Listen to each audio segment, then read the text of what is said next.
Welcome to Ganga news. వార్తలు చదువుతున్నది బంగిలింగరాజ్.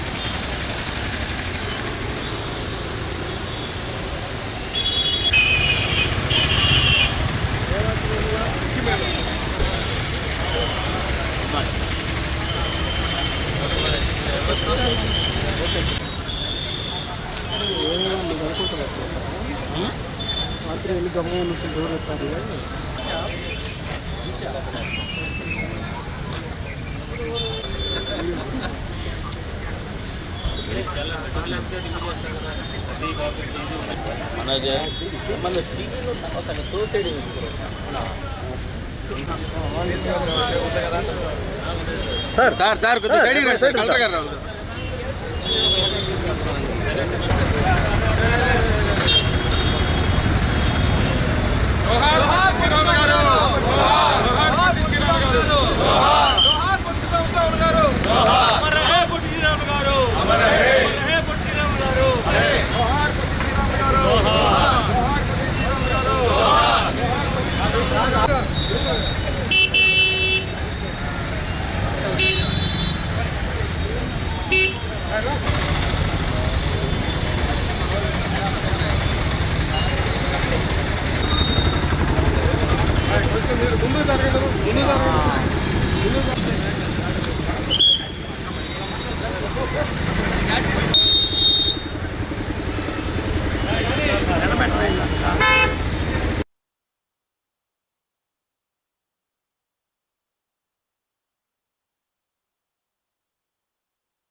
అందరికీ నమస్కారం అండి. పొట్టి శ్రీరాములు గారి 125వ జన్మదినం సందర్భంగా ఆ మహనీయునికి నివాళులు అర్పించడం జరిగింది. మనకి ఎప్పటి నుంచో ఉన్నటువంటి ఈ విగ్రహానికి ఈరోజు కలెక్టర్ గారు, అదేవిధంగా ఒంగోలు ఎమ్మెల్యే జనార్దన్ గారు, మిగిలిన ప్రముఖులందరితో కలిపి ఈరోజు నివాళులు అర్పించాం. వారి త్యాగం అనేది తెలుగు జాతి మొత్తానికి కూడా ఆదర్శం.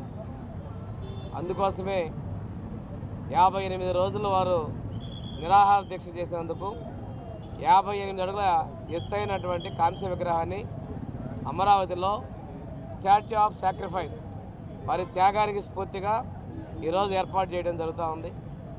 కొద్ది గంటల్లో గౌరవ ముఖ్యమంత్రి శ్రీ నారా చంద్రబాబు నాయుడు గారు విగ్రహాన్ని ఆవిష్కరించబోతా ఉన్నారు. వీరి త్యాగం ఫలితంగా ప్రత్యేకమైనటువంటి తెలుగు రాష్ట్రం ఆంధ్రప్రదేశ్ రాష్ట్రం ఏర్పాటైంది. దీంతోపాటు భాషా ప్రయుక్త రాష్ట్రాలకి ఏర్పడిన మొదటి రాష్ట్రం ఆంధ్రప్రదేశ్, తర్వాత కర్ణాటక, కేరళ ఇలాంటి మిగతా రాష్ట్రాలు కూడా ఏర్పడినాయంటే వారి త్యాగాన్ని వెలకట్టలేనిది. అందుకే వారి త్యాగాన్ని మనం కొనియాడుకుంటూ ముందుకెళ్తా ఉన్నాం. వీరు స్వాతంత్ర్యంలో పాల్గొనటమే కాకుండా అహింస, అదేవిధంగా మనకి స్వేచ్ఛగా హరిజనోద్ధరణ కోసం ఆలయాల ప్రవేశం వంటి ఎన్నో సంస్కరణలకు పాల్గొన్నారు. స్వాతంత్ర సమర యుద్ధంలో కూడా పాల్గొని గాంధీ గారి ఆశయాలకు అనుగుణంగా పనిచేసిన వ్యక్తి, మన తెలుగు వ్యక్తి.